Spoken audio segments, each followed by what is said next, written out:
গাত নাই চাল বাকলি মদে খাও তিনটে কেলি কেলৈ নহলো জহনে যোৱা মই এনেকুৱা তিনটা বাজিলে চিন্তা লাগি যায় আজি বাৰু টকা 40টা ভগৱানে কেনেকে মিলাই বিয়ে পাছ কৰিলো চাকৰিও নেপালো কলেজত প্ৰফেচাৰ সোমালো কঠীয়াতলিত চম্পাকলিক এদিন লগ পালো জ্বলা চানাও 10 টকা কিনি খুৱালো তেতিয়া পৰাই মনে মনে ভাল পাই পেলালো ৰাতি ৰাতি চম্পাকলিক সপোনত দেখো তাই কানি মানিম বুলি ভাবি থাকোতে গ'ল হেম মাষ্টৰৰ পুতেকৰ লগত বিয়াৰ তাৰিখ চিঙা কটা হ'ল তেতিয়া পৰাই মোৰ ভীষণ তেজেদিতে তুলি লওঁ গধূলি হলে চুলাই বটলটি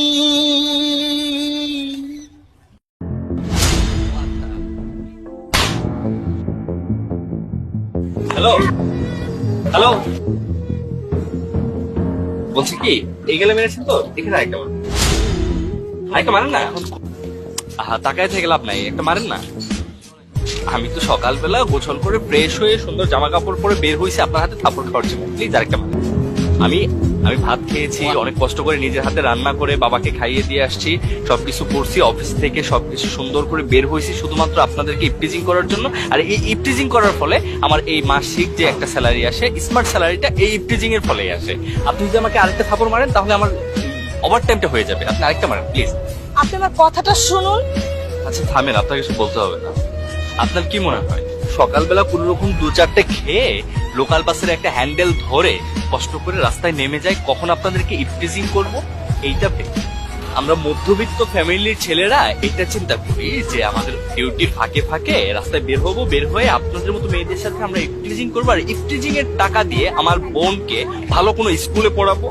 বাবাকে একটু ভালো চিকিৎসা করাবো মার জন্য ওষুধ নিয়ে যাব শুধুমাত্র আপনাদেরকে ইপটিজিং করব আর সেই টাকা দিয়ে এইগুলো আর তো কথা বলে কি করবো আমাদের মতো কিছু ছেলেরা আছে না সালা এদের কোনো কাজ নেই তো এরা কাজ ছাড়া শুধুমাত্র কখন মেয়েদেরকে পাবে আর কখন ইপটিজিং করবে এই সালাদের জন্য আমাদের সকল পুরুষ জাতিদের উপর এই কলঙ্কটা লেগে আছে কি বলবো ম্যাডাম আপনাদেরকে বলে তো কোনো লাভ নেই আপনারা মেয়ে মানুষ তো আপনাদের টেনশনটাই থাকে অন্য লেভেল একদম নেগেটিভ সাইড পজিটিভ সাইডে আপনারা কিচ্ছু ভাবতে পারেন না আচ্ছা আপনি কি ভাবছেন যে আমি সকালে বের হয়েছি শুধুমাত্র আপনাকে ইপটিজিং করার জন্য আপনার সাথে ইচ্ছে করে ধাক্কা লাগানোর জন্য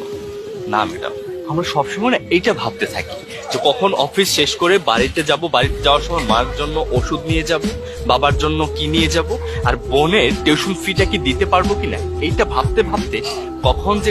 অ্যাক্সিডেন্টলি আপনাদের সাথে ধাক্কা লেগে যায় এটা আমরা জানি না আর এই ঘটনাটা ঘটার ফলে আপনারা ভাবেন যে আমরা ইচ্ছাকৃত ভাবে আপনার সাথে ধাক্কা লাগিয়েছি আমি একটা ফিল পেয়েছি আপনারা টাকা দিবেন সেটাই তো ভাবেন শুনুন ম্যাডাম একটা কথা বলি সব ছেলেরাই না বুকের ভাঁজ আর কোমরের ঘাস দেখে পাগল হয়ে যায় না কিছু ছেলে আছে যারা প্রকৃত ভালোবাসা চায় সুন্দর একটা মন চায় তার সুন্দর চাহনিতে ছেলেটার হৃদয় ভরে যায় সব ছেলেদেরকে না কুকুর ভাববেন না সব ছেলের কুকুর হয় না আপনার সাথে একজন কুকুরের মতো আচরণ করেছে বলে আপনি সবাইকে কুকুর ভাবতে পারেন না সবাই কুকুর না সব পুরুষের মধ্যে না 2টা পুরুষ আপনার বাবা 2টা পুরুষ আপনার ভাইও হয় সবাইকে একটু ভাই বা বাবার নজরে দেখে আর যারা কুকুরের মতো আচরণ করে তাদের সাথে কুকুরের মতো আচরণ করে সবাই কুকুর না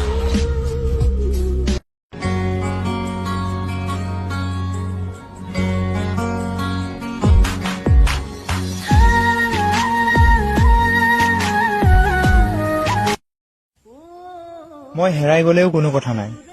কাৰণ মোক বিচৰা মানুহ কোনো নাই মই কষ্ট পালেও একো চিন্তা নাই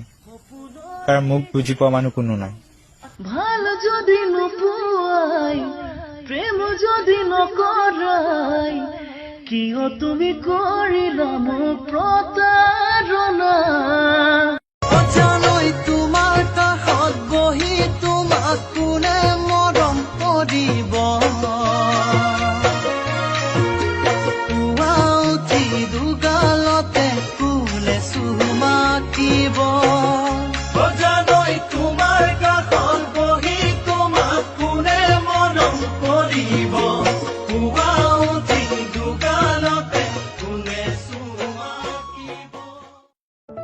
ল'ৰাৰ জীৱন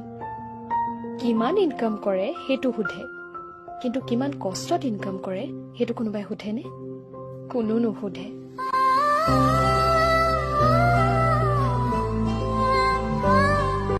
তোমাৰ ফোন নাম্বাৰ মোৰ মোবাইলত আজিও আছে। ডিলিট কৰিব বহুত চেষ্টা কৰো, কিন্তু নোৱাৰো।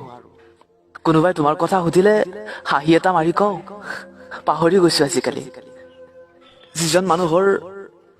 ফোন নাম্বাৰটোৱেই মই ডিলিট কৰিব পৰা নাই, আৰু সেইজন মানুহক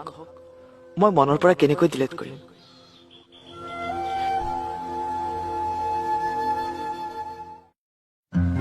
মোৰ এই হাঁহি দেখি তুমি মই সুখত আছো বুলি নাভাবিবা। মই চকুৰ পানীৰ পৰাহে মন খুলি হাঁহি থাকিবলৈ শিকিছো।